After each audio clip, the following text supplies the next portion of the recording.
Ça fait 1 an et demi qu'on vit au Panama et on voulait vous faire une vidéo récapitulative de tous les points positifs, les points négatifs d'être expatrié au Panama, qu'est-ce qu'on a aimé, qu'est-ce qu'on n'a pas aimé et tous les bons plans. Parce qu'on n'a pas trouvé sur YouTube des vidéos suffisamment complètes et on va vous mettre ici toutes les ressources. Et si vous avez une question, vous avez besoin d'une recommandation, n'hésitez pas en commentaire et on vous les donnera avec grand plaisir. Et on vous mettra bien tous les chapitres parce qu'on va aborder une grande variété de sujets. On vous mettra bien tous les chapitres dans la barre. Donc, si jamais il n'y a qu'un seul chapitre qui vous intéresse, n'hésitez pas à aller voir. Et comme elle a dit, si vous avez d'autres questions, n'hésitez pas en commentaire. Donc, tout d'abord, où se trouve le Panama? Donc, le Panama se trouve en Amérique centrale, un peu la frontière entre l'Amérique du Nord et l'Amérique du Sud. Donc, on va mettre une petite carte à côté. Entre la mer des Caraïbes et L'océan Pacifique. l'océan Pacifique. Ouais. La capitale, c'est Panama City, qui est du côté Pacifique, et elle est environ à 1 heure du côté Caraïbes, en Ouais, voiture. c'est à peu près. Et du coup, comme vous pouvez le voir sur la carte, on est en plein milieu de l'Amérique latine, donc la langue parlée dans ce pays, la langue officielle, c'est l'espagnol. Vu qu'il y a beaucoup d'expatriés ou d'étrangers, l'anglais est souvent parlé dans la plupart des lieux, mais vraiment la langue officielle et la seule langue que vous trouverez une fois que vous sortez vraiment de la capitale, ça va être l'espagnol.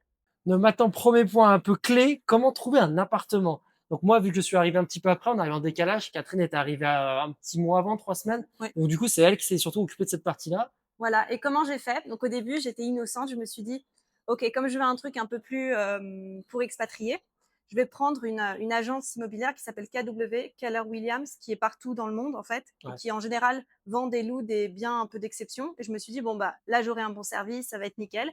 Et en fait, je me suis trompée parce que faut faire très attention aux contrats. Ils voulaient me faire signer des contrats hyper mauvais pour nous en tant que locataires. J'ai les contrats de location. De location, Ouais. exactement. On voulait pas acheter, on voulait louer. Et donc, j'ai décidé de demander à une collègue ici au Panama si elle avait une recommandation d'une agente immobilière que j'ai suivie, qui est incroyable. Donc, si jamais vous avez besoin, on vous la donnera. Et on a visité plein d'appartements, etc. Et en fait, c'est assez simple. C'est juste un contrat. C'est à peu près comme en France. Le contrat de location est quand même beaucoup moins lourd. J'ai trouvé dans l'ensemble qu'il était un peu plus court, il y avait moins de clauses un peu dans tous les sens. Oui. Même si le contrat de location en France, c'est pas si terrible, hein, j'exagère un peu en disant ça. Ouais. Mais j'ai trouvé globalement que le contrat, même vu qu'on parlait pas très bien espagnol quand on est arrivé, il m'a pas paru effrayant le contrat quand on l'a vu. En tout cas, celui avec l'agente avec laquelle on est allé jusqu'au bout. Voilà. Et donc, c'est un bien meublé. C'est 1 an renouvelable. Donc, c'est un peu comme en France. Et voilà, il faut payer avant les 5 du mois. Oui, bah après, c'est très similaire avec la France. Hein. Je pense Voilà. pas qu'il y ait de différence notable sur le contrat, du moins. On n'a pas payé d'assurance habitation. Non, l'assurance habitation, non, pas du tout. Et pareil, les charges, c'est légèrement différent. Voilà, le gaz est inclus, donc c'est le propriétaire qui paye le gaz. Nous, la seule chose qu'on paye, c'est l'électricité Ouais. et le Wi-Fi. Ouais, voilà ça. Électricité, Wi-Fi. Et tout ce qui est charge d'immeuble, c'est inclus. Et du coup, on va y venir parce que les immeubles, c'est pas du tout la même chose qu'en France. En tout cas, il y en a qui sont comme en France, mais la plupart des expatriés vivent dans des tours qui ont beaucoup de facilités communes. Nous, par exemple, dans notre tour, donc c'est assez commun, on a une zone sociale. Donc c'est là où on est en train de filmer. Voilà, c'est exactement là où on est en train de filmer. Donc on vous mettra en vidéo des petits tours de ces différentes zones. Il y a une piscine. Donc pour nous, en tout cas, on a une piscine semi-olympique. On a un grand espace où les gens font en général des barbecues avec des tables, des chaises, etc.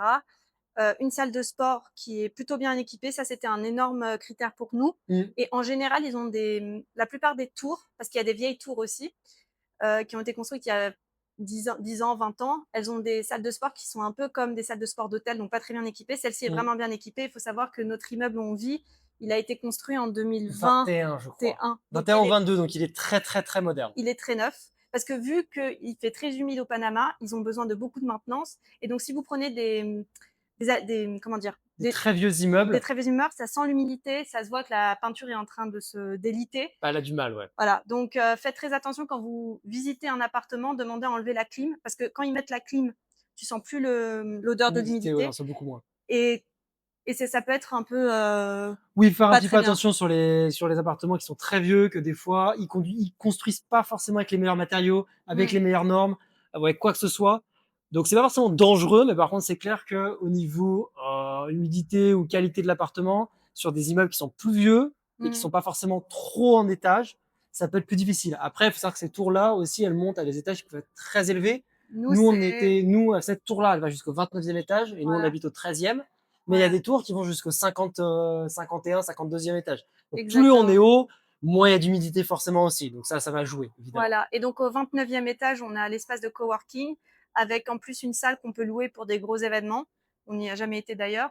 Et en bas, vous avez toujours 24/24 la sécurité et un concierge donc qui récupère votre C'est colis. ça. Donc, Donc Panama City est quand même une petite ville, mais il y a différents quartiers et en fonction de vos besoins, on vous recommandera plutôt d'aller dans un quartier plutôt qu'un autre. Donc pour notre part, on habite à Bellavista El Cangrejo, qui est un quartier qui est à côté de l'université. On va dire c'est un quartier un peu bobo. ouais. Il y a des expats, mais il y en a pas trop. Il y a pas mal de locaux, donc c'est pas en mode l'ultra luxe, mais c'est un peu un très bon endroit si vous aimez un peu marcher, parce à Panama City, tu ne peux pas marcher. Et si vous aimez les cafés, les restaurants, etc. Bah, disons qu'en termes de budget, c'est pas forcément les quartiers les plus chers, même loin de là, parce qu'il y a un des quartiers qui sont très chers. Mais il y a quand même un confort au niveau des tours. Bon, la nôtre, c'est une des plus modernes, mais sur la rue qui fait un petit peu tout le tracé du quartier, il y a une nouvelle tour qui est en construction. Donc, c'est un quartier qui se développe pas mal, qui a plein de petits commerces. Il n'y a pas que des expats, donc on n'entend pas parler anglais H24. Donc, moi, je trouve que c'est un bon compromis en tant que jeune expat. Voilà. Après, dans les autres quartiers, on a donc le quartier qui est souvent mentionné quand on voit des gens expatriés au Panama, c'est Punta Pacifica. C'est un peu le quartier originel des expats riches au Panama. Il Voilà, y donc a, c'est un quartier qui est assez riche. Il y a très peu de locaux et après, c'est vraiment que des Américains, grosso il y a modo. beaucoup d'expatriés là-bas, ou en tout cas de gens très riches. C'est vraiment les gens, parce qu'en fait, c'est sur le point, on vous mettra la carte, qui est face au Pacifique. Et donc, du coup, bah, ça fait forcément des super vues, etc. Voilà. Ça demande aussi plus d'entretien avec l'humidité. Et c'est là où il y a on va dire, les tours qui sont assez connues, comme la Trump Tower, Mm, qui est une tour très luxueuse, très chère. tout à fait. Pour nous, un peu de mauvais goût parce que c'est très américain centré. Donc après, ça dépend ce que vous voulez. Mais vous avez la vue sur l'océan, c'est très beau. Vous avez des beaux restaurants, pas les meilleurs, mais qui sont chers. Et aussi à l'école française qui est par là-bas. Donc bon, ça dépend de vos besoins aussi. Mm. Après, dans d'autres quartiers qui sont pas mal, il y a Avenida Balboa. Bon, après, qui est pas très loin de là où on est, c'est toute l'avenue qui remonte sur le front de mer. Donc, un peu comme Punta Pacifica, mais en moins bien, au sens que c'est moins luxueux, il y a moins ce côté très riche.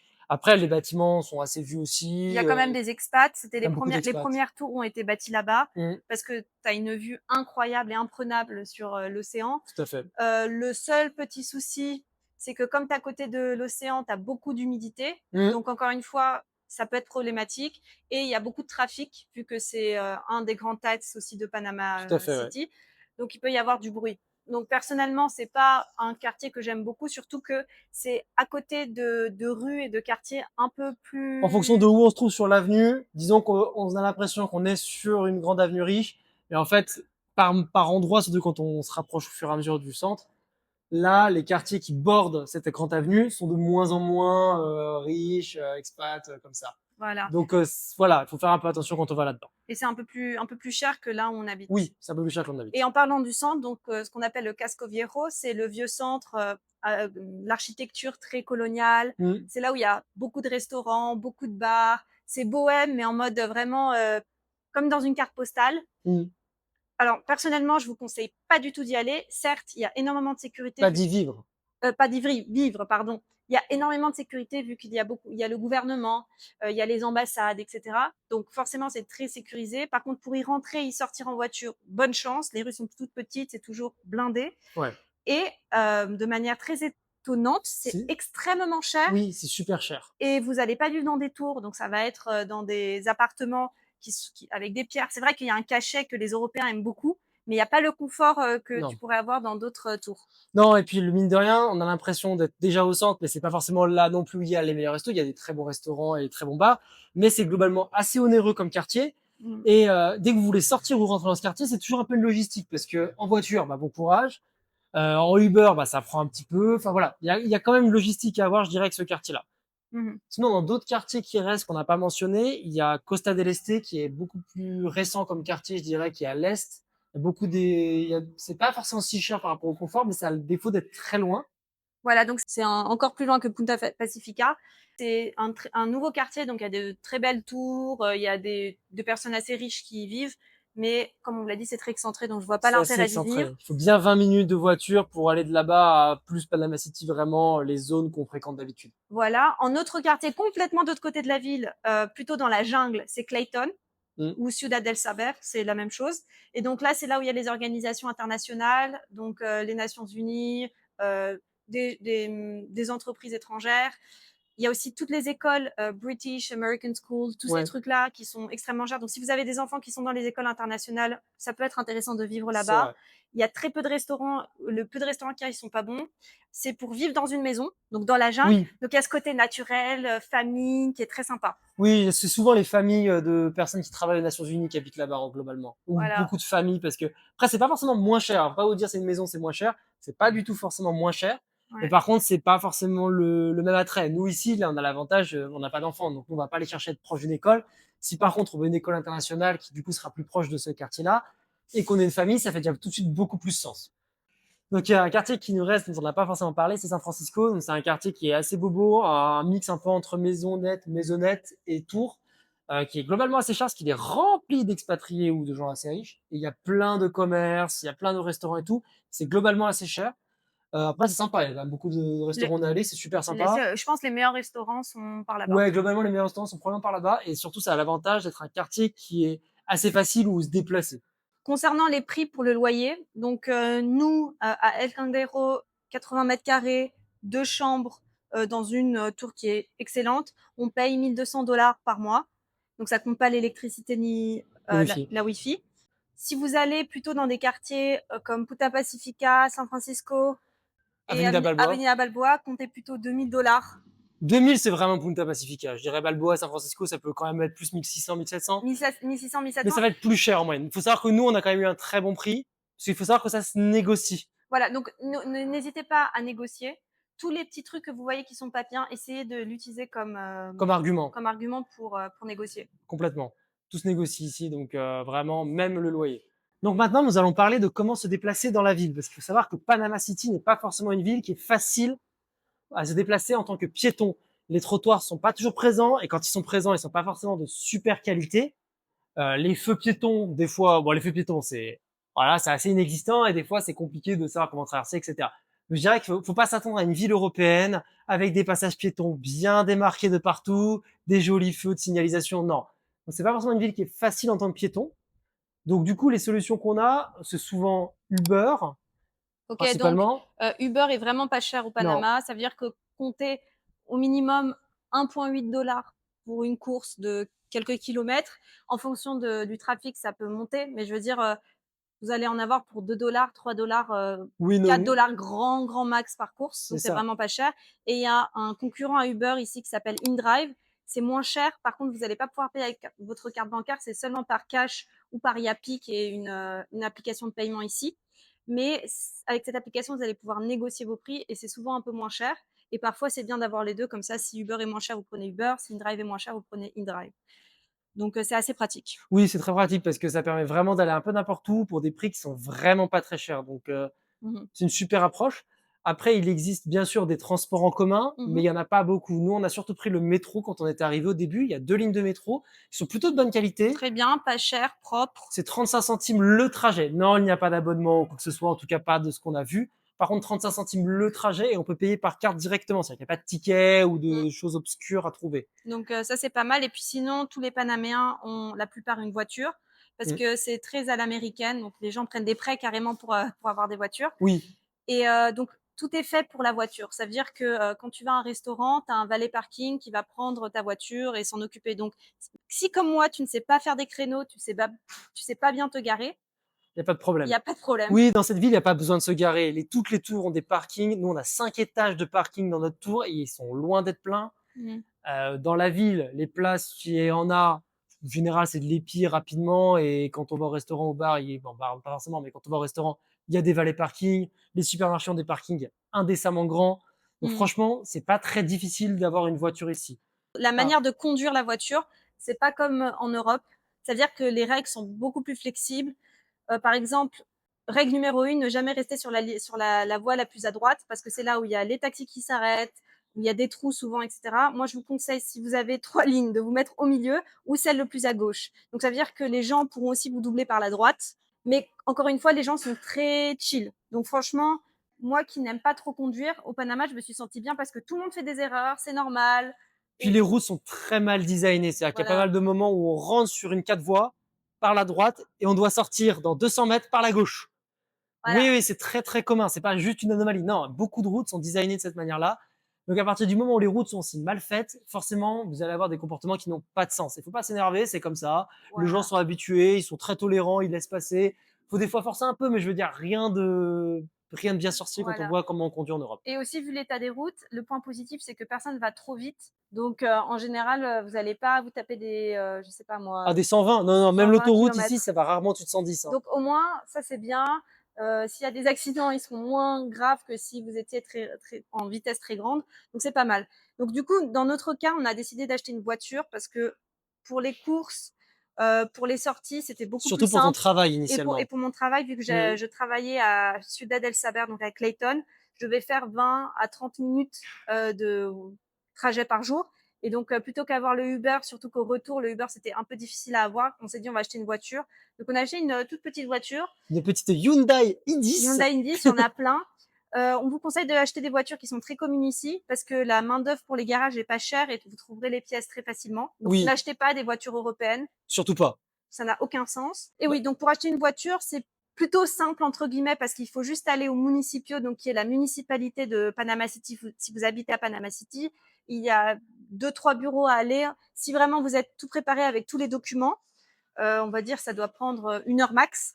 Mais bon, nous comme j'ai acheté à une Française qui était un peu complètement perdue dans sa vie, donc ça nous a pris beaucoup plus de temps, mais à la vente, ça nous a pris beaucoup moins de temps. bah oui, tu sais aller super vite à l'avant, toi. Voilà, donc c'est assez simple. Si vous avez des questions pareilles sur ça, vous pouvez nous les poser en commentaire Oui, parce nous que envoyer un commentaire. après il y a des choses un peu spécifiques, mais on va pas rentrer dans les détails. Non. Ah, aussi peut-être pour la voiture, une chose que nous on savait pas et on était dans l'illégalité pendant 1 an et demi, Ah oui! c'est que chaque année, il faut se faire le revisado, donc qui est la révision de ton véhicule.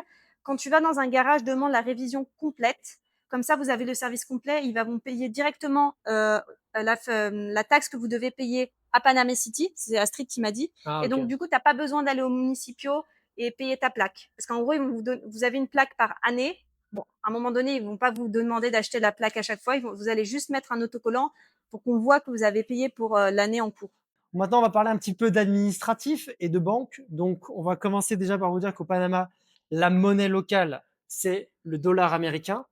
Donc, c'est une économie dollarisée. Donc, si vous avez des dollars qui viennent des États-Unis, bah voilà, ça marche très pareil. Par contre, la monnaie nationale s'appelle le balboa, mais un balboa égale à 1 dollar. Oui, c'est exactement la même chose. C'est-à-dire que vous pouvez avoir des pièces de Balboa. Donc, c'est marqué un Balboa dessus. C'est l'équivalent d'un dollar. Vous allez dans un commerce. C'est exactement la même chose. La seule différence, c'est qu'une pièce d'un Balboa, vous n'allez pas pouvoir l'utiliser aux États-Unis. Voilà. C'est la seule différence réelle. Les banques sont assez isolées. Ça veut dire qu'il est coûteux d'entrer et de sortir de l'argent du pays, puisque les banques, elles ont leur propre réseau interne, mais Hmm. c'est pas forcément connecté à l'étranger. Donc, vous devez passer par le réseau Swift et payer des frais, quelques Donc, dizaines de dollars pour rentrer ou sortir de l'argent. en ça, ça veut dire que c'est pas sur le réseau bancaire US, donc Non, des États-Unis, ni sur le IBAN européen. non. Donc, c'est vraiment, nous, on paye 50 $ pour sortir de l'argent à chaque fois. Et du coup, bon après, ça reste un système robuste de banque. Ça veut dire que vous n'allez pas avoir des banques qui vont cracher demain, vous allez perdre tout votre argent. Non, ça reste un système robuste de banque. Par contre, même s'ils utilisent la même technologie que le système américain, ils ne sont pas sur le système américain. C'est-à-dire que vous voulez envoyer de l'argent des États-Unis au Panama ou l'inverse, c'est comme si vous l'envoyez en Europe. Vous allez devoir payer ces frais-là. Voilà, donc comme banque, nous on était à Banco General parce que c'est là où tous mes collègues y étaient. C'est Mmh. la plus grosse banque de Panama. Le service y est très bien. C'est OK, oui. C'est OK, il y a des frais, mais ils sont pas non plus Ils sont assez minimaux dans l'ensemble. gargantuesques. Mmh. Et la carte bancaire, elle est pas incroyable, même si la carte bancaire Banco General vous donne des promotions sur des commerces, des Mmh. restaurants, des instituts de massage, etc., qui sont assez intéressants. Et après, à l'intérieur de Banco General, il y a Yapi. Yapi, c'est le nom de l'application qui est utilisée partout dans le pays. Donc, que vous soyez à la campagne ou en ville, pour faire des transactions d'argent via un numéro de téléphone. Et donc ça, c'est utilisé partout. Et franchement, je vous conseille de l'avoir si vous voulez rester plutôt longtemps au Panama. Oui, c'est très pratique parce que même des fois dans la campagne, ils prennent pas du tout la carte et on leur dit vous prenez Yapi, ils sont là oui oui vas-y et ils Mm. donnent le numéro et hop. C'est un peu comme le Lydia si vous connaissez en France, on entre son numéro, le numéro du destinataire, on met un montant et ça va directement lui virer de l'argent sur son compte Yapi. Voilà. C'est très pratique. Sauf que c'est déjà intégré dans la banque. Tu peux payer ton gaz, ton électricité. Mmh, Tu peux payer. On n'a pas parlé pour la voiture de Panapas, qui est le sort de péage ici au Panama. mmh. et il y a d'autres choses que tu peux payer, via directement la banque. Tout à fait. Voilà, et comme carte, on a entendu que Banismo avait, une meilleure carte bancaire, il me semble aussi liée à l'airlines Copa. Acopa, qui est Comme ça l'airline du Panama. voilà, comme ça tu gagnes des matchs aussi, donc à vous de voir ce que vous préférez. Voilà. Autre point sur tout ce qui est administratif, on est habitué en France à notre grand ami La Poste. La Poste n'existe pas au Panama. Il n'y a pas de poste. C'est-à-dire que vous ne pouvez pas envoyer de lettres. Si vous avez recevoir un courrier, on a parlé de concierges qui étaient présents dans les tours.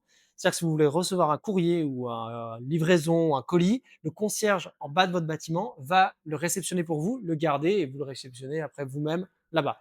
Voilà, donc si, l'État français, les impôts français ont la bonne idée de vous envoyer une lettre au Panama, dites-leur que vous allez jamais la recevoir. Vous n'allez jamais recevoir un courrier envoyé de la France par la Poste au Panama. Vous allez Ouais. recevoir du FedEx, du DHL, parce que ce sont des services de livraison à domicile privés qui vont fonctionner ici, ils vont vous l'amener au concierge.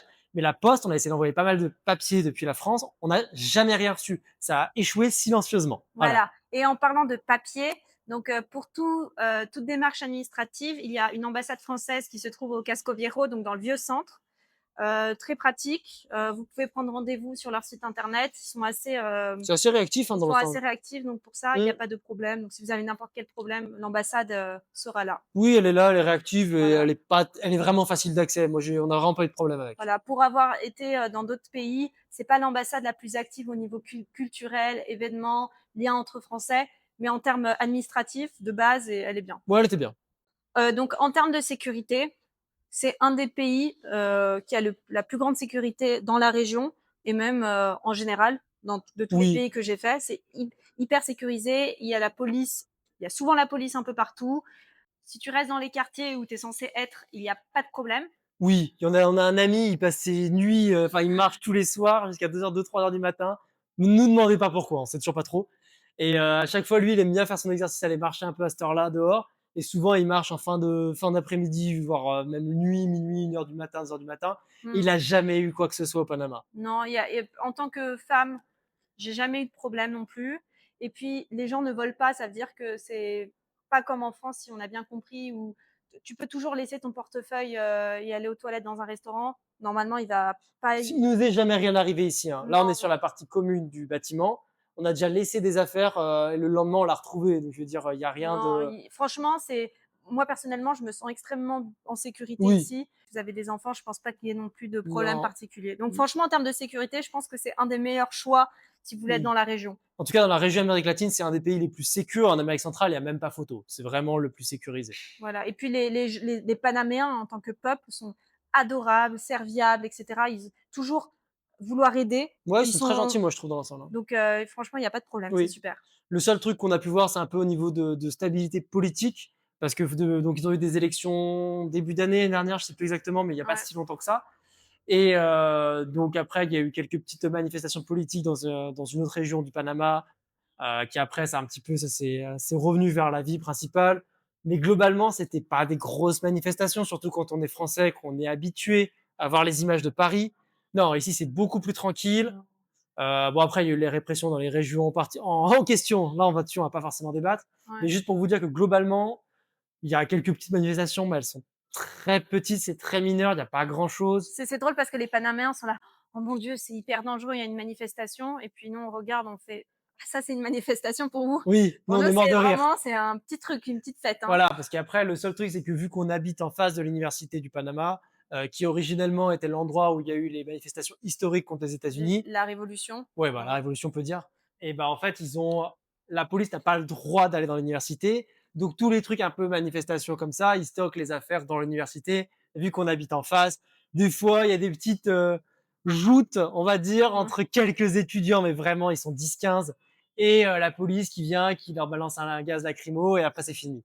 Voilà. Donc bon, on a eu quelques petites joutes cette année-là, mais c'était relativement mineur. C'était bon, rien d'incroyable, mais globalement, pour conclure, très sécurisé. Et même quand il se passe des choses politiquement parlant, le pays a quand même une main de fer un peu sur le pays. Hein, enfin sur le peuple. C'est honnêtement, ouais. Le pays il est obligé d'être sécure au vu de leur position, au vu du canal du Panama. On n'a pas beaucoup mentionné, mais c'est un enjeu très fort ici. Donc, ils ont mais alors aucun intérêt à ce que ce ne soit pas sécure. Et justement, en général, La police, il y a pas d'armée au Panama à proprement parler, mais la police est assez déployée et il y a pas de problème de sécurité. Non. On a juste oublié de parler peut-être d'un sujet où quand on parle du Panama, c'est une des premières choses à laquelle on pense. Donc il y a pas d'impôt pour les revenus à l'étranger Oui, les revenus qu'on a effectués, qui ne sont pas produits dans le pays, ne sont pas à déclarer ni taxés au Panama. au Panama. Il y a les seules, choses qui peuvent vous être taxées, c'est si vous avez par exemple un restaurant ou vous avez du business avec des clients au Panama. Là, il y a une taxe locale. Elle est pas non plus giga élevée. Nous, on n'a pas dû Bah, nous, on déclarer l'a quoi que pas ce vu, soit, donc on donc le sait pas. On sait juste que ils taxent que les business qui sont basés au Panama, qui génèrent de la valeur, donc des revenus au Panama, mais ils ne taxent pas tout ce qui est fait à l'étranger ou qui n'est pas, enfin, qui n'est pas fait au Panama. Ah, le seul truc, et après, on paye la TVA, mais qui est de 7% dans le pays. C'est pas très élevé. non, c'est pas énorme. Donc, la santé au Panama. Il faut savoir que le Panama est une destination touristique pour les Américains de tourisme médical. Les hôpitaux, je vais parler plutôt des hôpitaux privés, parce qu'il existe quelques hôpitaux publics, mais en général, quand tu n'es pas panaméen et tu as quand même un peu d'argent, tu vas pas dans ces hôpitaux-là, même s'ils ont des très bons médecins aussi. Donc c'est vraiment très bien. Donc les hôpitaux privés sont très bien, sont dans des grandes tours, très propres. Limite, c'est comme des hôtels. Les médecins il y a des médecins spécialisés pour toutes sortes de, Toute oui, discipline. toutes disciplines. Concernant les prix, c'est plutôt, je dirais, pas si cher que ça. Ça veut dire que un médecin généraliste, c'est 40 $ environ. En tout cas, c'est ce que je payais. Et puis après, pour des médecins spécialisés, c'est plus cher, 80 $, 100 $ en fonction des spécialisations. Mais ce qui est différent avec la France, c'est que les médecins prennent vraiment le temps de parler avec toi. Ça veut dire que si ils doivent rester 30 minutes avec toi, ils resteront 30 minutes avec toi. Et bon, ils en ont rien à faire d'être en retard, ce qui est un problème pour les gens d'après, pour l'avoir vécu. Mais par contre, si vous avez des questions, ils sont là, il n'y a pas de souci. Et aussi, un autre truc, c'est qu'ils sont là par WhatsApp. Ça veut dire que, par exemple, mon médecin généraliste, si par exemple je tombe malade, il va me demander des nouvelles tous les 2 jours, voir comment je vais. Et ils ont aucun problème à envoyer des ordonnances par WhatsApp, envoyer des messages vocaux, etc. Donc c'est assez drôle quand tu viens Oui, de la France ou d'un pays européen où où c'est pas comme ça. Il y a beaucoup de docteurs qui sont au Panama, qui sont panaméens, qui ont fait leurs études aux États-Unis. Donc vous allez voir plutôt la, comment dire, leur approche sur la santé, sur les médicaments, plutôt du côté à l'américaine. à l'américaine. Donc, ça va pas être à la française ou à l'européenne. Vous allez voir peut-être des différences. Peut-être ils vont plus facilement vous prescrire des antibiotiques, par exemple, ou des antibiotiques même qui n'existent pas en France ou en Europe. Donc Mm. sur ça, vous pouvez faire un peu attention, je dirais. Oui, quand même. Mais franchement, j'ai trouvé vraiment très bien. Non, globalement, c'est plutôt bien passé de ce point de vue-là. Je trouve que c'était plutôt bien. C'était agréable, une bonne surprise, je pense, dans Voilà. l'ensemble. Et en termes d'éducation, Oui, en termes d'éducation, alors nous, on n'a pas d'enfants, donc on va pas forcément trop pouvoir vous donner de détails à ce sujet-là. Mais en tout cas, il y a des écoles françaises au Panama, il y a comme une école ouais, française il au y a une Panama. école française au Panama, pardon. Mais par contre, il y a aussi beaucoup d'écoles internationales au Panama, Voilà. donc qui sont des bonnes opportunités pour vos enfants. À ce qui paraît, ce sont vraiment des excellentes Ouais. écoles. Ils voyagent beaucoup. C'est très très cher. Si vous mettez dans un système anglo-saxon, c'est extrêmement cher. J'ai plus en tête les ordres de grandeur, mais ça reste cher. Je pense que Mm. l'école française est moins chère. Il faut savoir aussi que l'école, si vous allez mettre votre enfant dans une école panaméenne, vous allez aussi payer de l'argent. Oui, l'école est pas 100% gratuite ici. Entre guillemets, ils sont censés la mettre, c'est censé être obligatoire, si j'ai bien compris. Mm. Mais il y a quand même une sorte de cotisation à payer régulièrement pour cette école-là. Donc, l'école n'est pas 100% gratuite. Après, ça ne veut pas dire que les écoles sont mauvaises. Il y a des super écoles, il y Mm. a des bonnes universités aussi. Voilà. Voilà, donc c'est plutôt bien. Et en petit aparté, si vous allez, par exemple, vous êtes à l'école française et vous habitez pas dans le quartier, j'ai vu plusieurs fois des bus scolaires y aller. Ah. Donc c'est plutôt pas mal, je trouve. Mm. Donc du coup, la plupart des gens considèrent que la cuisine panaméenne est vraiment pas bonne. Et ça, faut savoir que c'est souvent les gens de la région qui le disent parce que, vous savez, il y a un petit peu de conflit entre les différents pays, qui a la Ouais. meilleure cuisine, etc.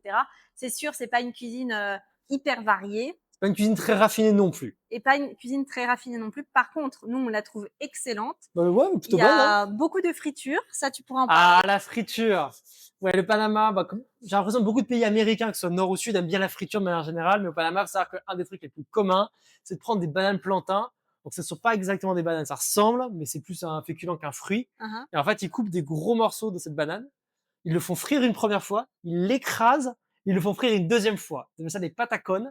Et ça, c'est un peu le sang du Panama. Tu vois, c'est un peu le sang de l'Amérique centrale, c'est vraiment le patacone. Voilà. Et puis après, au vu de sa situation géographique et des Caraïbes et de l'océan Pacifique, il y a des poissons exceptionnels, Mmh. il y a des fruits de mer Les exceptionnels. crevettes sont exceptionnelles. Voilà. Si tu vas plus du côté Caraïbes, c'est vraiment dire un autre pays. Même les gens ont l'air différents. C'est plutôt de la cuisine caribéenne, Créole. créole, donc Mmh. curry, coco, euh, plein de ces saveurs-là et des épices.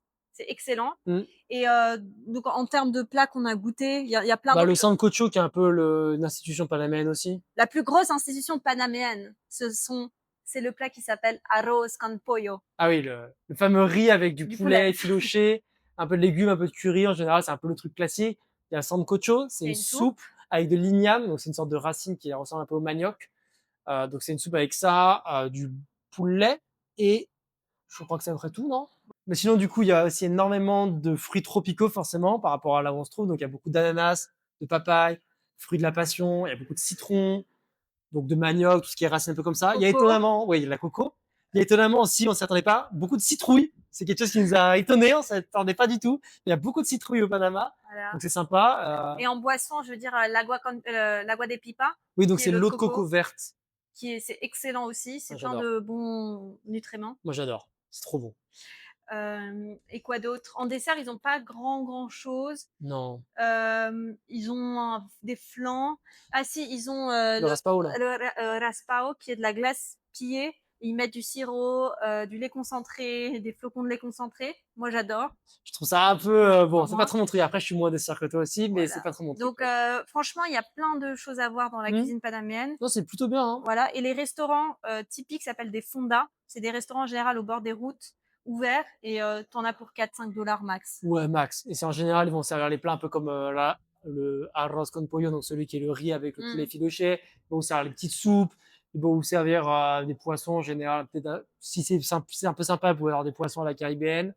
Vous pouvez avoir des trucs avec de la viande de bœuf. Ils mangent pas mal de viande de bœuf, donc ça s'appelle ça de la ropa vieja. C'est une Mhm. sorte de bœuf mariné. Donc voilà, tout ça. C'est pas une cuisine très raffinée, mais c'est une cuisine qui est plutôt pas mal. Moi, dans l'ensemble, voilà. Moi, j'ai adoré. C'est plutôt sympa. Voilà.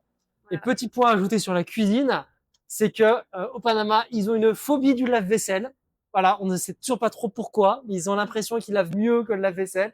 Voilà. Donc, Donc, du coup, dans les appartements, vous trouverez jamais de lave-vaisselle. non. Et si vous en trouvez un, ça sera un rangement. Et ils préfèrent laver à la main. Voilà. Voilà, c'était juste On n'a toujours pas compris. On a des très bons amis panaméens. qui nous disent non, bah, c'est comme ça. Et on est là, d'accord, ok. Voilà, que eux, Ils lavent mieux que le lave-vaisselle. voilà. Voilà. Je pense qu'il y a une sorte de supériorité là-dessus par rapport à moi, parce que clairement, je lave pas mieux que le lave-vaisselle. Non, Mais bon. mais je pense qu'ils lavent pas mieux que le lave-vaisselle non plus, mais ils ont l'impression. Alors, il faut savoir que Mathieu, il a plusieurs hobbies, ou plutôt obsessions, dans son cas. Il en a une en particulier qui s'appelle la météo. Donc, je vais vous laisser pour ce chapitre sur la météo et le climat au Panama par Mathieu. Ouais, alors oui, j'adore la météo, j'aime bien avoir des fun facts comme ça. Donc du coup, pour le Panama, faut savoir qu'on est sur un climat très tropical, on n'est vraiment pas très loin de l'équateur. Donc ça veut dire que c'est un climat où il fait très chaud toute l'année. Quand je dis très chaud, c'est 30 degrés, voire légèrement un peu plus tous les jours. Et la nuit, ça descend rarement en dessous de 26-27. Je crois que les minimums qu'on a vus, c'est genre 25 la nuit. Quand je dis 25, c'est ressenti encore 30. Hein, voilà. Donc c'est un pays qui est très chaud et très humide. Donc à l'inverse de l'Europe où on a 4 saisons, au Panama, il y a réellement 2 saisons. Il y a une saison sèche et une saison humide. La saison sèche va environ de décembre à mars, où là, il va faire très chaud, mais par contre, il ne va pas forcément pleuvoir ou rarement. À l'inverse, la saison humide qui va commencer vers avril et qui va aller jusqu'à décembre, parce que général, la transition sur le cours de décembre, il va pleuvoir quasiment tous les jours, j'exagère, mais c'est 60% des jours, je crois, il pleut à peu près. Et quand il pleut, une pluie tropicale, c'est violent pendant quelques heures et après, pouf, plus rien. Donc voilà, c'est assez impressionnant les premières fois qu'on le voit, ces pluies-là. Et par rapport à la saison humide, pour finir, il y a les 2 mois où vraiment c'est le pic de la saison humide, c'est là où il pleut le plus, où il fait le plus nuageux, le plus sombre, c'est les mois de septembre et octobre. C'est les 2 mois où il pleut vraiment le plus. Il peut pleuvoir quasiment toute la journée, c'est rare, mais ça peut arriver. Sinon, de manière générale, Panama City, je vais plus parler, c'est un endroit où il y a énormément de nuages aussi. C'est-à-dire que même les jours où il pleut pas, il y a beaucoup de nuages. C'est-à-dire que vous attendez pas à ce soit comme dans le désert, soleil de 8h à 18h et ciao. Non, non, il y a beaucoup de nuages même s'il pleut pas. Donc, globalement, très chaud, très humide, une saison sèche, une saison humide. Voilà, Merci pour ces informations. avec plaisir. Vous avez plus de questions sur la météo, Non, allez-y. non, ça ira. Allez, bye. On va vous parler des loisirs et dans un premier temps de comment est-ce qu'on a fait pour rencontrer des gens, se faire des amis, parce que forcément, quand tu viens d'un nouveau pays avec tu rentres dans cette nouvelle culture, ça peut être un peu difficile au début de se faire des amis, Un peu intimidant aussi, ouais. intimidant. Donc pour ma part, comme j'étais un mois toute seule d'abord au Panama, je me suis donnée à fond, franchement. Ouais. J'étais sur tous les groupes Facebook, sur Insta, je regardais tout le temps, j'étais giga active. C'était un peu compliqué, personnellement, de trouver des gens, surtout que dans la communauté d'expats, on va commencer avec les Français. Oh là Les là. Français à l'étranger, donc il y a un groupe Facebook, c'est les Français au Panama, et ça, il y a dans tous les pays. Franchement, enfin, s'ils passent par là, je suis désolée, mais c'est des gens assez âgés. J'ai pas trouvé qu'ils étaient très Accueillant. accueillants. Voilà, Mmh. c'était le mot que je cherchais. Il y a très peu d'événements. Quand tu postes un truc en mode ah je suis toute seule, voilà, je viens d'arriver pour la première fois au Panama, il y a personne qui répond ou peut-être ils te disent bonne chance. Donc franchement, je pense pas que ce soit le meilleur. Non, c'est pas la meilleure approche, je pense. Voilà. Et à chaque fois quand il y avait une personne qui était plutôt jeune ou nouvelle qui allait sur ce groupe et qui postait, moi j'étais en mode oui, vas-y, on va se rencontrer et tout ça parce que j'étais dans ce mood-là. Ouais. Après, dans des expats. Alors le problème des expats au Panama, c'est que le Panama est une destination d'expatriés pour les retraités. Oui. Tu as énormément de retraités qui sont au Panama. Autant te dire que moi, à 24 ans, j'avais pas forcément envie de rester avec des retraités. Mmh. Donc déjà, ça enlève énormément de possibilités. Après, tu as beaucoup d'Américains, souvent un peu shady. Ouais, même, enfin, de manière générale, il y a beaucoup d'Américains qui viennent ici parce qu'il faut savoir que les États-Unis contrôlaient un peu Panama City jusqu'à pas si longtemps que ça. Donc, Ouais. ils ont l'impression des fois encore d'être un peu trop à la maison. Ouais, en fait, le fait que c'est considéré comme un paradis fiscal, qu'il n'y ait pas de taxes, etc., ça attire des gens un petit peu, Shady, de ouais, un manière petit peu générale, ouais. bizarres. Donc, par exemple, des trucs dans la crypto, on n'a rien contre la crypto, mais quand t'essaies de vendre des projets qui n'ont ni queue ni tête, enfin rien, c'est un peu bizarre. Ouais. Donc, on a beaucoup rencontré de ce type de personnes. Après, on est allé via un collectif qui s'appelle Panamigos. Ils organisent des soirées. On n'est jamais allé à leurs soirées parce que c'est des soirées très alcoolisées. Ils mettent toujours devant dans leurs affiches des femmes quasi nues. Oui, C'est pas c'est trop notre assez truc. malaisant.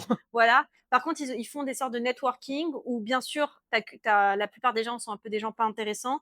Mais nous, c'est comme ça qu'on a rencontré une de nos très bonnes amies, Astrid, au Panama, qu'on a rencontré d'autres gens même qui travaillaient dans le même domaine que Oui, aux moi, Nations Unies. aux Nations Unies. Donc, franchement, c'était pas mal. On a rencontré une Russe qui était extraordinaire Ah, elle était aussi. trop marrante.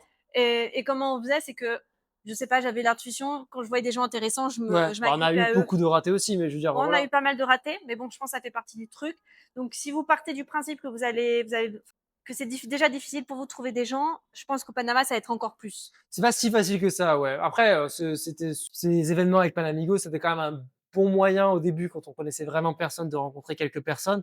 Après, c'est pas non plus les meilleures soirées. Je pense qu'il faut traîner un peu sur ces trucs-là pour trouver Oui, des événements, pour rencontrer du monde. Mais après, c'est vrai que le public au Panama, des expats, c'est pas forcément non plus les plus intéressants en moyenne. ouais, et je pense qu'il faut avoir un sens critique parce que moi, j'ai refusé comment dire, des rencontres parce qu'il y a des gars, notamment quand tu es une femme, bon, ça c'est Mmh. toujours le cas, mais ici, un peu bizarre. Et encore une fois, c'est des Américains et j'ai vu beaucoup d'Américains poster en mode j'ai un casier judiciaire aux États-Unis et est-ce que je pourrais quand même avoir un visa au Panama? Donc, moi, j'ai un peu tendance à essayer de Ouais, faire ouais. attention. Alors, il y a beaucoup d'Américains qui viennent ici parce qu'ils ont l'impression que c'est chez eux. Ouais, et beaucoup avec un casier judiciaire. Ouais, Donc, ouais. bon, Bon, voilà. ça veut pas dire que c'est pas sécurisé comme on peut vous le Oui. revoir sur le chapitre d'avant. Mais voilà, globalement, les expatriés au Panama, c'est beaucoup d'Américains ou de gens un peu shady de passage. C'est un pays, il y a beaucoup de gens de passage. Ah, ouais, exactement. Donc du coup, c'est compliqué, je dirais, de trouver des gens avec qui tisser des liens vraiment forts d'amitié ou autre. Et Voilà. on a trouvé des gens super, on a trouvé des gens sympas, évidemment, comme dans à peu près tous les endroits du monde, je pense que c'est possible. Oui. Mais je dirais pas non plus que c'est l'endroit le plus simple pour rencontrer du monde. Après, est-ce que c'est plus simple que la France ou pas? Je sais rien. Je pense qu'il y a plus, vu qu'on parle la langue en France, c'est plus facile. Mais ici, Oui. même sans parler forcément espagnol, on a quand même réussi à rencontrer des gens quand Voilà. on est arrivé. Parce que Et maintenant, ça va. pour rencontrer des Panaméens, en fait, je pense qu'il y aura un décalage parce qu'ils ne traîneront pas dans les mêmes restaurants que vous, ils n'auront pas le même pouvoir d'achat. Donc, par exemple, nous, les Panaméens qu'on connaît, c'est des Panaméens qui sont plutôt middle class, voire upper middle class Oui, bah, t'as ici des au gens qui Panama, travaillent un peu comme cadre supérieur. dans des entreprises étrangères. Par exemple, notre amie, elle travaillait chez Dell, je crois, ou quelque chose comme ça. Enfin, c'est des personnes qui vont travailler sur des entreprises en général étrangères ou aux Nations Unies ou des choses comme ça. Voilà, donc ça peut être un peu compliqué si vous voulez vraiment vous faire des amis Panaméens, même si ils sont vraiment adorables. Même si ils sont très gentils dans l'ensemble. Ouais. Ensuite, on parle des sorties. Donc, comment on peut quels sont les différents types de sorties au Panama? Parce que vous me direz, voilà, il y a les événements networking comme on a mentionné, mais il y a aussi beaucoup de restaurants et de bars. qui sont globalement plutôt de bonne qualité en moyenne, Voilà, j'ai et trouvé. je vous conseille de regarder sur leur Instagram parce qu'ils font beaucoup de soirées à thème, d'événements. C'est hyper, Oui, ça bouge beaucoup. Par oui, exemple, tu auras dégustation de vin, je sais pas quoi, repas particuliers sur un thème particulier. oui, non, il y a beaucoup de collaborations, trucs comme ça, et des fois même dans des super hôtels ou super lieux, il peut y avoir des collaborations qui sont très abordables. Donc vraiment, je trouve qu'il y a beaucoup d'événements pour sortir, que ce soit en restaurant, bar, avec des amis, en couple, etc. Donc ça, je trouve que c'est vraiment super. Et c'est pas forcément toujours si onéreux que ça. Il y en a qui sont, oui, plus chers que d'autres, mais je veux dire, on peut sortir sans non plus dépenser tant que ça, j'ai trouvé. Voilà, on va peut-être essayer de mettre nos top 3 restaurants slash bars en description, ou si vous avez besoin juste de nous Oui, comme demander nos. d'habitude, vous nous envoyez un message, vous envoyez un commentaire, on répondra. Y a pas de Franchement, souci. j'ai un Google Maps qui est rempli. On peut tout partager, y a pas Voilà. de souci, hein. Donc les restaurants et les bars sont incroyables. Les restaurants, ce que j'aime beaucoup, c'est que c'est un peu la mode des restaurants fusion. Donc tu auras nourriture panaméenne avec fusion asiatique, tu auras nourriture italienne, fusion japonais. Donc tu as plein de trucs fusion. Ouais. Non, il y a vraiment des super restos au Panama, et ça, c'est Et vraiment cool. franchement, moi j'ai mangé mes meilleurs sushis ici. C'est Ouais. incroyable. Non, franchement, il y a des super restos. Donc voilà. En termes de café, parce qu'on a un petit peu un spécialiste du café Ok, alors en ici. termes de café, le Panama, faut savoir, je vais donner le contexte. Faut savoir que le Panama, c'est le pays qui produit le café vert, donc avant d'être torréfié, juste on vient de le produire, le plus cher du monde. Ça veut dire que c'est le café qui est le plus demandé du monde. Ils ont un petit terrain, ils ont des fermes qui sont vraiment exceptionnelles. Mais il faut savoir que ça ne se traduit pas forcément dans des coffee shops de très haute qualité. Alors dans la région où ils produisent, on a eu des super expériences de coffee shop. Dans Panama City, qui est la capitale, pas forcément, non. Et Moi, j'ai c'est été très cher. globalement assez déçu des coffee shops à Panama City, qui sont assez moyens, et globalement, c'est même assez cher. Donc, au niveau du coffee shop, bon, au niveau du cadre, de la nourriture ou du service, c'est très bien. Au niveau du café, vraiment, si vous êtes intéressé par le café de spécialité, j'ai trouvé que ça manquait un petit peu par rapport aux tarifs, surtout quand on compare avec San José, qui est la capitale du Costa Rica, ou même globalement avec la Colombie, qui sont aussi des pays producteurs, où là-bas, on a eu des Mm. super expériences de coffee shop. À Panama City, un peu moins dans l'ensemble. Je vais pas dire que c'était mauvais, mais par Ça rapport à dépend, ce hein. qu'on a bu dans la région qui produit, donc qui est à Chiriquí, mais plus principalement à Boquete, à l'ouest du pays, donc la région où ils produisent, où là-bas, on a du super expérience. J'ai trouvé qu'ici, ça manquait vraiment. Voilà, donc nos deux cafés préférés, c'est Siete Granos et Unido. Oui, enfin, qui sont un peu des chaînes où ils font, mais globalement, c'est là où on a eu un rapport qualité-prix qui était correct. Parce que mais les trucs qui se veulent luxueux, enfin, ou en tout cas plus haut de gamme sur les coffee shops ici, bah, c'était pas foufou. Voilà, j'ai été Non. très déçu globalement. Alors les cadres sont super beaux, la nourriture est sympa, mais je veux dire globalement, le café vraiment panaméen, le geisha, le fameux café, bah assez médiocre. Non. En termes de culture, il y a très peu de musées. Franchement, c'est assez inexistant. Euh, comment dire ça? Je pense qu'au Panama, la culture, genre théâtre, bien sûr qu'il y a une sorte d'opéra, théâtre national. On allait à un petit théâtre, mais c'est pas le théâtre Non, non, non, national. il y a un théâtre national au Casco Hum, qui est juste à côté de l'ambassade française d'ailleurs. hum. Euh, ils font des ballets, etc. Mais c'est plus pour se faire voir. Ça veut dire il y a pas des grands amateurs de culture au Panama. C'est pas une C'est-à-dire vraie scène il culturelle. y a pas de, il y a pas de vraie librairie. Il y a les musées. Le seul musée qu'on vous recommande, c'est le musée du Canal, C'est super. voilà, qui est super, qui vous raconte l'histoire du Panama. Et je pense que c'est un must quand vous voulez vivre ici, comprendre qu'est-ce qui s'est passé durant les précédentes centaines. Enfin, Bah, ça remonte à peu près quand bah, les colons sont arrivés au Panama, il y a les premières traces, mais c'est pas passé tant de choses que ça. ouais. Avant que les Français commencent à vouloir créer le canal du Panama, il s'est pas passé tant de choses que ça. Donc, mais ça retrace vraiment les événements à partir du moment où les plans commencent à être faits pour imaginer de faire la construction du canal jusqu'à après la fin de la construction du canal avec les Américains, la mise en place, je crois que c'était entre les deux guerres mondiales, puis après les événements qui sont passés avec les États-Unis. Enfin, tout ça c'est bien relaté, ça donne un peu un background parce qu'il faut savoir que le canal est réellement au Panama que depuis 99. Donc c'est vraiment très récent. Voilà. Et puis pour revenir sur la culture, je pense que c'est pas, enfin, si vous aimez vraiment la culture, c'est vos trucs et vous pouvez pas vous en passer. Je pense pas que le Panama soit le Panama City et le Panama en Non, général soit le bon pays. Euh, alors que si vous allez par exemple en Colombie, la culture est bien, bien, bien plus présente, ça n'a oui, rien à voir. rien à voir. Mais sinon, au Panama, il n'y a pas trop. Non, les musées pas trop, il y a pas vraiment de galeries, enfin de trucs d'exposition, c'est très très limité. Comme tu disais, il y a pas vraiment de librairie, j'en ai vu une à un mall, mais c'est tout. C'est vite très limité, il y a pas grand-chose. Vous allez Voilà. pas avoir de théâtre ou autre. Mais en parlant de culture et de malls, une grosse culture ici qu'il y a au Panama, c'est les malls. Ah oui. Le week-end, ils vont au mall, donc c'est le gros centre commercial, ils vont manger, ils vont aller au cinéma, enfin, il y a énormément de malls avec des il y en a plusieurs, plus luxueux, moins luxueux, plus chers, moins chers, plus énormes, plus petits. Vraiment, il y a de tout. Franchement, si Oui, vous aimez les centres commerciaux, ils vous sont énormes. seront énormes, ils sont Franchement, partout. c'est une vibe. Je dirais les centres commerciaux ici, c'est une vibe. Quand on a des gens qui viennent ici nous voir, c'est un truc qu'on aime bien faire, c'est les emmener au mall un peu latino, le gros mall de Panama City qui s'appelle Albrook. Et Ouais. franchement, c'est drôle de les voir face à ce délire d'immensité. C'est Voilà. En immense. gros, imaginez-vous, il y a des magasins, imaginez-vous Chine, mais en magasin. Oui, voilà, il y a C'est-à-dire, du c'est à perte de vue. à perte Plein, de vue. Le plein, plein. dropshipping, le magasin, Voilà, franchement, ça me donne je suis anxieuse quand je vois ça. c'est Et assez effrayant. franchement, si vous avez par exemple besoin d'un pyjama pas cher, vous allez l'avoir à 2 $. Ouais, voilà. Par contre, du coup, l'avantage d'avoir le canal et du coup de pas avoir vraiment trop de taxes là-dessus, c'est que on peut trouver des trucs qui sortent directement des usines de Chine pour des tarifs ridicules et ça dépanne bien des fois. Et un peu de comment les courses ça fonctionne ici, les supermarchés. Ah oui, donc il y a plusieurs supermarchés. Donc en très très cher, il y a Riba Smith Hmm.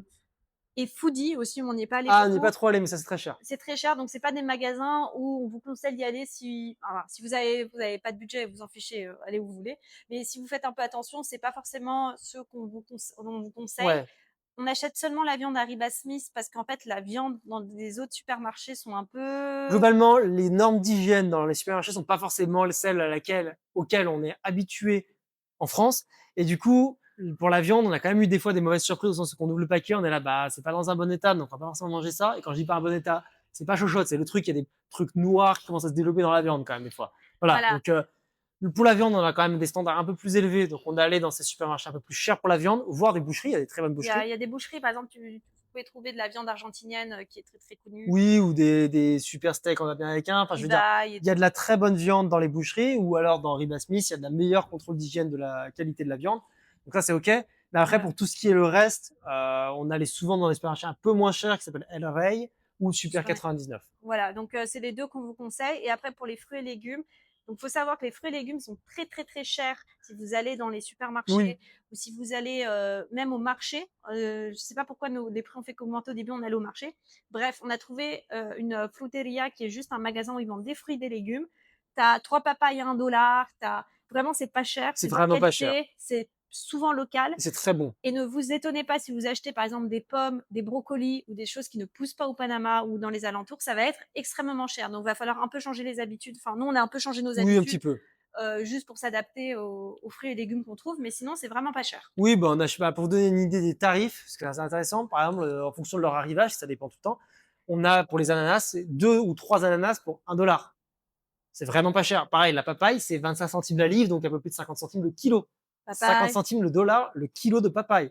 C'est vraiment un fruit qui pousse tout seul et c'est super bon. les plantains, c'est pas Les cher. Les bananes plantains, tomates, c'est pas c'est pas si cher. Les cher. bananes tout court, c'est pas si Les oignons, cher. c'est pas très cher. Voilà, donc tout ce qui pousse vraiment bien dans le pays, vous allez l'avoir à des tarifs très corrects si vous allez dans ces magasins qui sont vraiment des. Donc, Fruitelia, c'est C'est vraiment des pas des magasins de fruits. magasins, en fait, c'est juste une tôle au-dessus de nos têtes. Hein. C'est Oui, pas.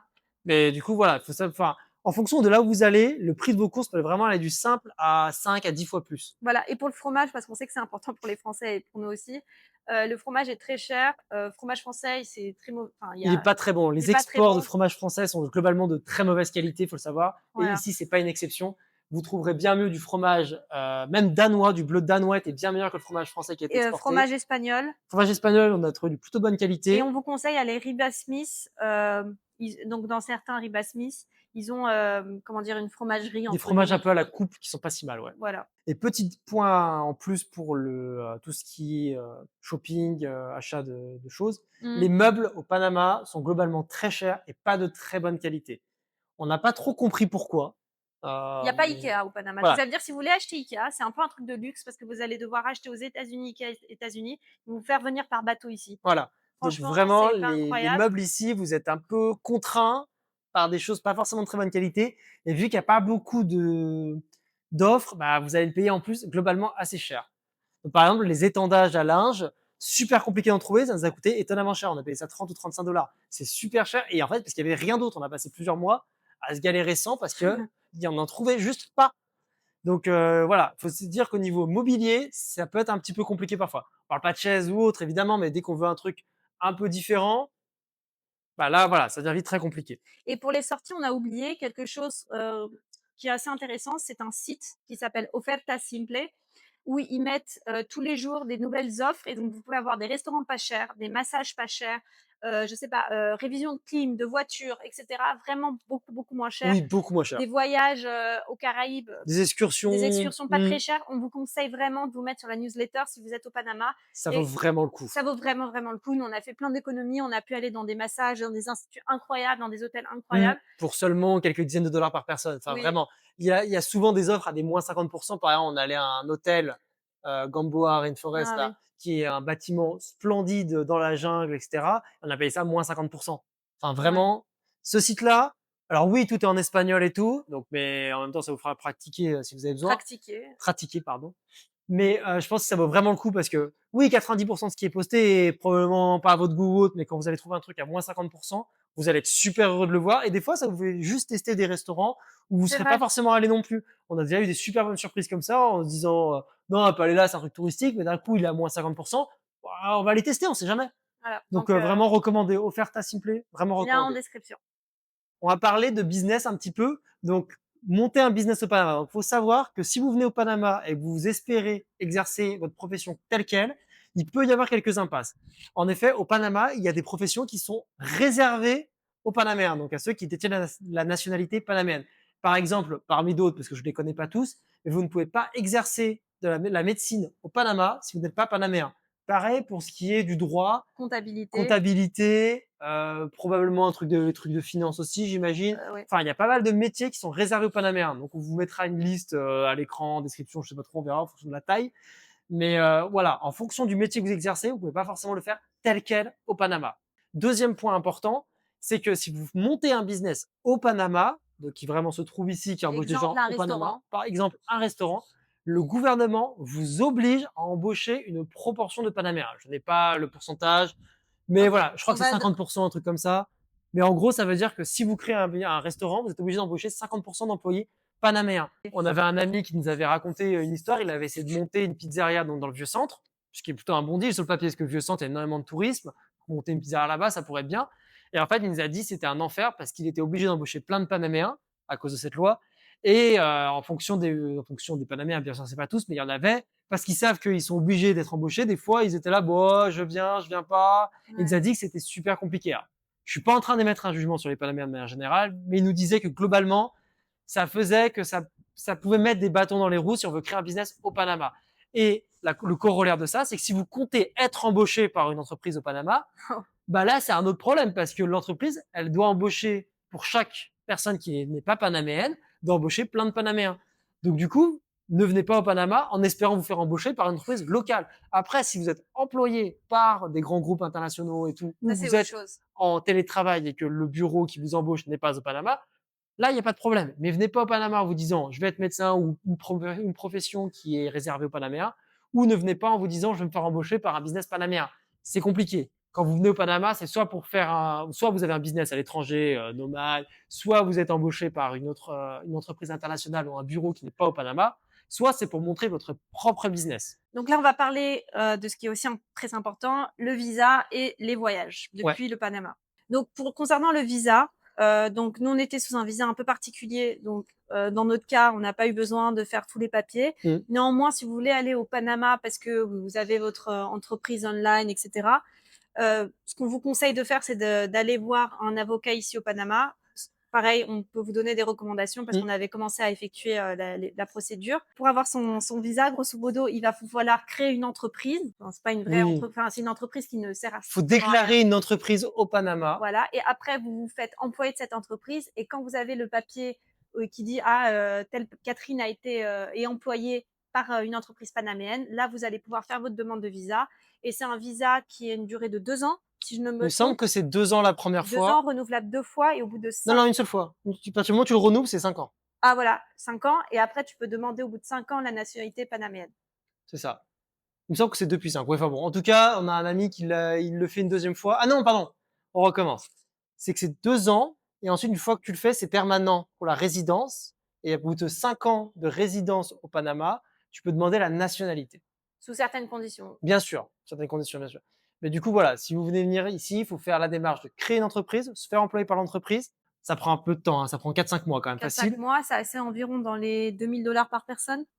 C'était un peu plus, que nous on avait pu diviser des frais statiques. Mais en gros, pour une personne, si on était tout seul, 2 500? c'est un peu plus de 3 000. 3 000? Et si pour après, les frais par personne, c'est plus 1 500, mais il y a des frais statiques de 2 000, un truc comme ça.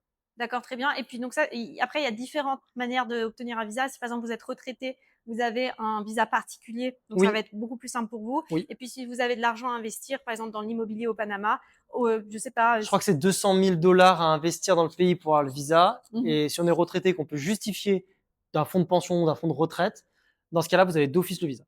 Voilà. C'est aussi bête que ça. Donc c'est pas très très très compliqué, c'est pas non plus si cher comparé à d'autres pays. Oui, voilà. Et puis au-delà de ça, par défaut, en tout cas dans le cas des Français, on a 3 mois de Ouais. visa de tourisme par définition quand on arrive au Panama, sans démarche. C'est-à-dire que vous rentrez sur le sol panaméen, vous avez d'office 3 mois qui sont renouvelables une deuxième fois, enfin autant de fois, parce que si vous faites des petites sections de 2 semaines, autant de fois que vous voulez, jusqu'à atteindre 6 mois dans le pays. Au-delà de 6 mois dans le pays, vous n'avez plus le droit de résider pour le reste de l'année. Très bien. Et en parlant aussi de ça, il y a le permis de conduire. Donc, par exemple, à partir du moment où vous rentrez sur le territoire panaméen en tant que touriste, vous avez, ou pas en tant que touriste, vous avez 3 mois valables où vous pouvez conduire avec votre permis de votre pays d'origine. Donc, par exemple, si vous êtes français avec votre permis français. Et au bout de ces 3 mois, si vous restez plus longtemps, vous devez faire un transfert sur un permis panaméen. Et pareil, les démarches sont pas très, très compliquées. Non. Maintenant, on va parler de tout ce qu'il y a un peu à faire à Panama et des voyages qu'on peut faire aussi autour du Panama. Donc, on va d'abord commencer dans Panama City autour. Qu'est-ce qu'il y a? Donc, qu'est-ce qu'il y a autour de Panama City? Il y a beaucoup de gens qui viennent parce que, faut savoir qu'avec le canal, il y a toute la jungle qui est protégée. Donc, c'est super sympa. Il y a des sentiers de jungle qu'on peut aller randonner. C'est super beau. On peut voir des singes, on peut voir des oiseaux super beaux, des Hmm. papillons, etc. Donc, c'est vraiment sympa. Il y a aussi des zoos ou des parcs plus délimités avec des sentiers encore plus accessibles pour tout le monde. Donc vraiment, il y a beaucoup de choses dans la jungle de Panama qui autour de Panama City qui sont super sympas à faire. Il y a des îles qu'on peut aller visiter en ferry, Oui. donc ça c'est sympa aussi. Après, on peut aller au nord, donc vers côté Caraïbes, vers Colonne. Il y a aussi d'autres parcs naturels à visiter. Il y a aussi les plages des Caraïbes qui sont sympas. Mhm. Donc ça c'est vraiment ce qu'il y a autour de Panama City. Non, et aussi, donc, il y a les plages côté Caraïbes, où il y a, donc, n'allez pas le week-end si possible, parce que forcément, il y a tous les Panaméens avec leur musique giga forte, leur balboa à la main. Donc, si vous aimez pas trop le bruit et les trucs un peu vivants comme ça, peut-être, n'allez pas aller en semaine. Oui, À côté, côté Pacifique, vous pouvez faire du surf, plein d'activités aquatiques. oui c'est vrai. Donc, c'est à 1 h 30 de Panama City en voiture. Il faut savoir que la route, elle est OK. Donc, vous pouvez aller avec Oui, une petite voiture globalement après jusqu'à la toutes les routes plage. sont ok. Après c'est juste quand on commence à vraiment aller dans des trucs perdus où il n'y a pas souvent grand monde qui y va que là faut se poser des questions. Une autre destination à 1 h 30 de route, c'est Valley Hampton. Ah oui, Donc, c'est dans la montagne, c'est très très beau. Il y a quelques randonnées à faire hmm. qui sont vraiment très sympas et c'est vraiment très beau. Il n'y a pas non plus énormément de choses à faire, mais pour un week-end ou quelques jours, Ouais, il c'est y a chouette. beaucoup d'endroits à faire qui sont sympas pour week-end, je dirais, ou des petits lieux. Après, globalement, vu que c'est pas des trucs que font tant que ça pas les touristes, pardon, les locaux, faut débourser un petit peu d'argent pour faire ça, quand même. Voilà, et il faut savoir que pour les randonnées, il faut faire très attention, aller dans des randonnées où vous devez payer à l'entrée, même si ça peut vous paraître bizarre, parce que sinon, les randonnées qui sont marquées sur Maps ou sur All Trails, le problème, c'est que ça passe par des terrains Privé. privés. Et donc, qui dit terrain privé dit problème. Parfois, vous pouvez même pas y accéder. Parfois, il y a des chiens enragés, ils vont vous suivre et bon, c'est pas Ouais, on a eu pas mal de cas où, vu que quasiment tout le pays est sur des propriétés privées, dès que vous êtes sur un parc, vous avez des chiens qui vont commencer à être territoriaux et à vous courir après, à vous chasser. Ça nous est arrivé plusieurs fois. Donc, voilà. Cherchez les endroits vous allez payer parce que les sentiers vont être délimités. Vous allez payer 4-5 $ par personne, mais les sentiers vont être délimités. Vous n'allez pas vous poser ces questions-là. Et au moins, vous allez vraiment profiter de l'expérience.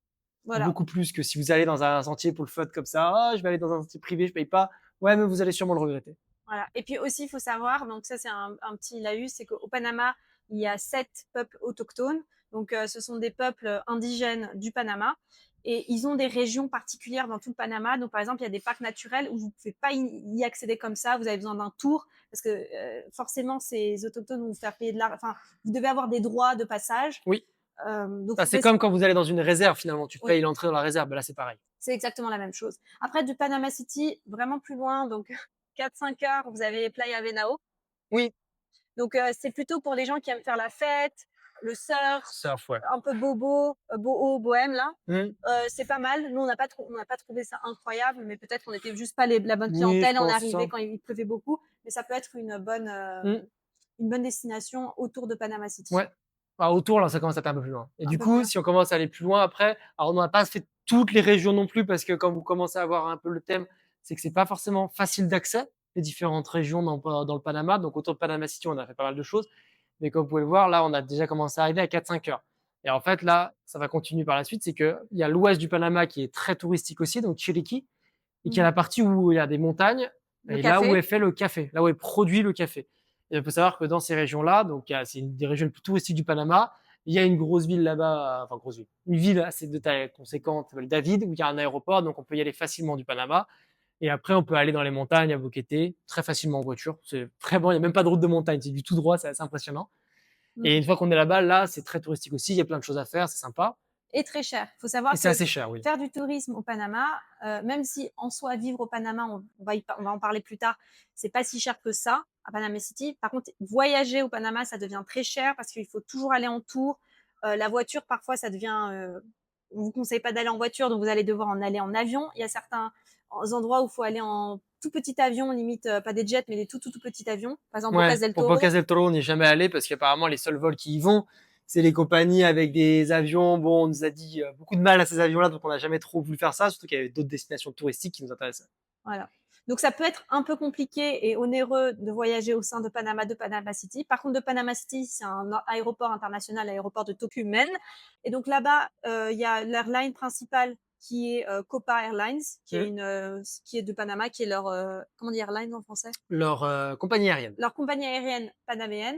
Donc ça n'existe pas de low cost. Donc ça va être un minimum 200 $ aller-retour par personne. Oui. Mais par contre, vous allez pouvoir accéder à la Colombie, au Costa Rica, au Même le Nicaragua, Pérou, c'est pas si Mexique, cher que ça, on avait regardé, Pérou, hein. etc. Oui, en fait, pour à peu près le même tarif, j'exagère, mais entre 200 et 400 par personne, vous allez pouvoir aller du Mexique, limite au Pérou, Bolivie. Enfin, c'est vraiment le plancher à 200 $. C'est difficile d'avoir moins que ça, même pour aller sur des destinations qui sont très proches de Panama City. Mais par contre, vous rajoutez 50 $ et vous vous retrouvez d'un coup en Équateur. Enfin, ça va très vite. Voilà. Donc voilà, le service est ok, enfin plutôt bien même dans l'ensemble. C'est juste que c'est un peu ennuyeux de payer 200 $ à chaque fois, mais une fois que vous pouvez mettre ce prix-là, bah vous allez à plein d'endroits. On a fait Costa Rica, Colombie, Mexique, Mexique. enfin, on peut faire vraiment plein de choses. Donc ça c'est pas mal. Nous, un pays qu'on a adoré, c'est la Colombie parce que c'est très touristique, c'est énorme. Il y Il a y a plein, plein de choses, la plein de diversité destinations. est incroyable. Donc, sur la Colombie, vous pouvez faire plein de choses. Costa Rica aussi, bien que c'est plus cher et beaucoup plus touristique. Après, je pense qu'on a moins bien géré notre tourisme au Costa Rica parce qu'on est surtout resté à San José, alors que je pense que c'est un pays, il faut surtout aller en dehors de cette ville. Voilà, mais on voit qu'il y a beaucoup plus d'Américains là-bas. Ah oui, Ça, oui. c'est clair et net. Bon, du coup, attends, on va parler de budget. On l'a un petit peu parsemé dans les précédentes sections, mais vraiment faire une section juste sur le budget pour vivre confortablement au Panama en tant qu'expat. Moi, je pense, donc pour revenir, on va d'abord prendre les différentes charges, mais le loyer, donc comme vous l'avez dit avant, 1 200 $ par mois pour deux. Mais on a un appartement qui est très confortable dans une belle tour.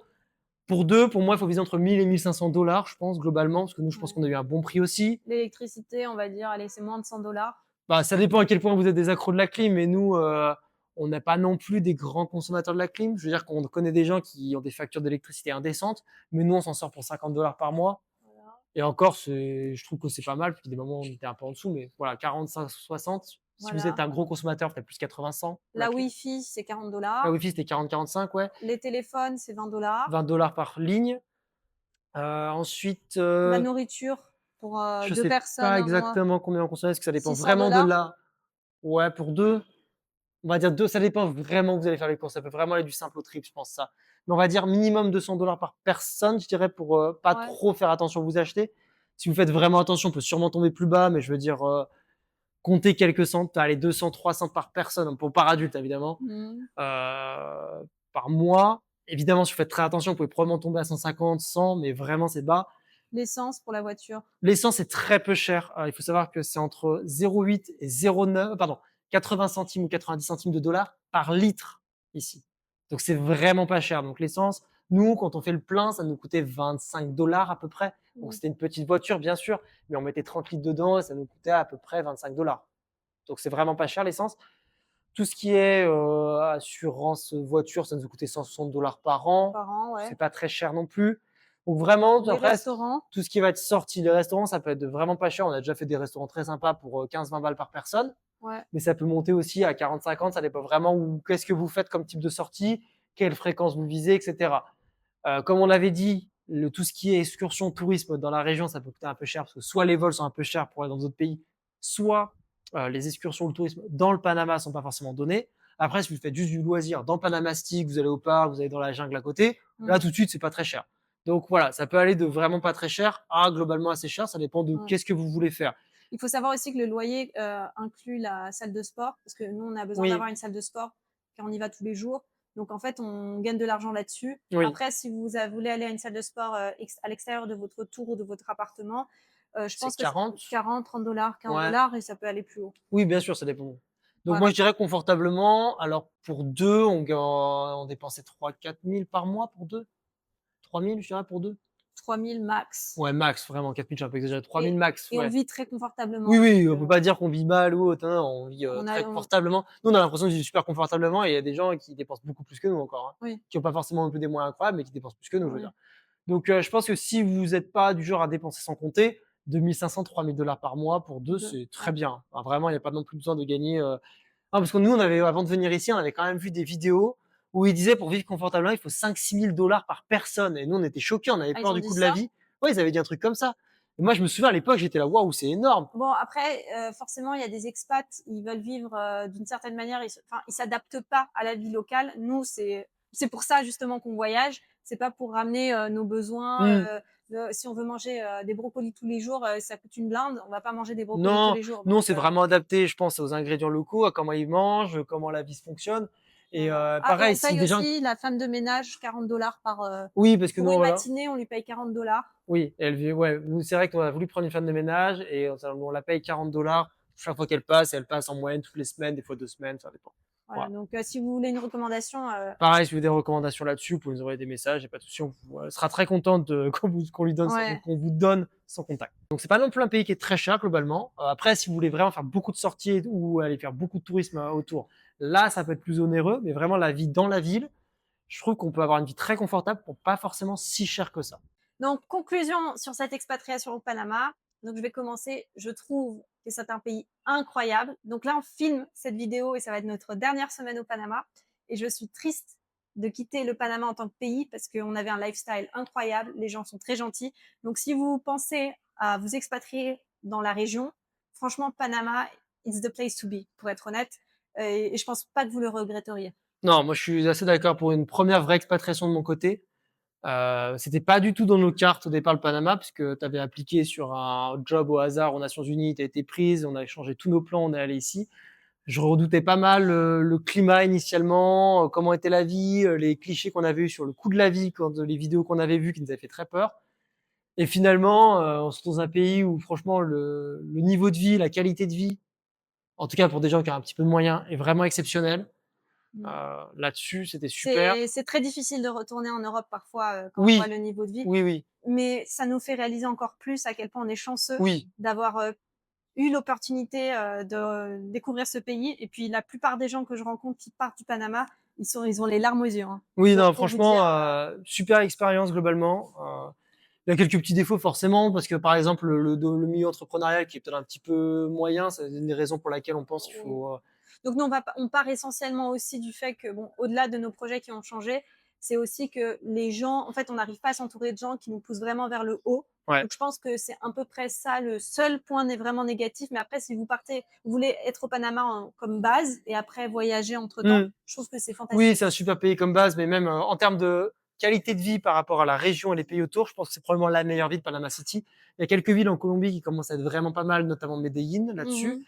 Mais pour juste avoir une super qualité de vie, un pays avec des super belles choses à voir d'un point de vue nature, d'un point de vue activité à faire, même de restaurants, de bars, etc. Moi, je pense que c'est vraiment un super pays. Et je pense tant que pour des jeunes comme nous, que pour des familles Oui, avec des enfants, que pour des gens qui sont à la retraite. Donc franchement, je pense que c'est vraiment pour tout le monde. oui. Je pense que si vous vous dites, tu aimerais bien tester une expatriation d'un an quelque part, ça peut valoir le coup. Ou même, par exemple, comme je le disais avec Panama sur les visas qui sont 3 mois et on peut avoir 6 mois de l'année, vous pouvez tester Panama pendant 6 mois et voir comment vous trouvez que ça. C'est franchement, je pense que ça vaut le coup à tester. En tout cas, si vous êtes curieux, bah, alors le coup de passer le pas et d'essayer de voir comment c'est ici ou comment est la région. Ciao!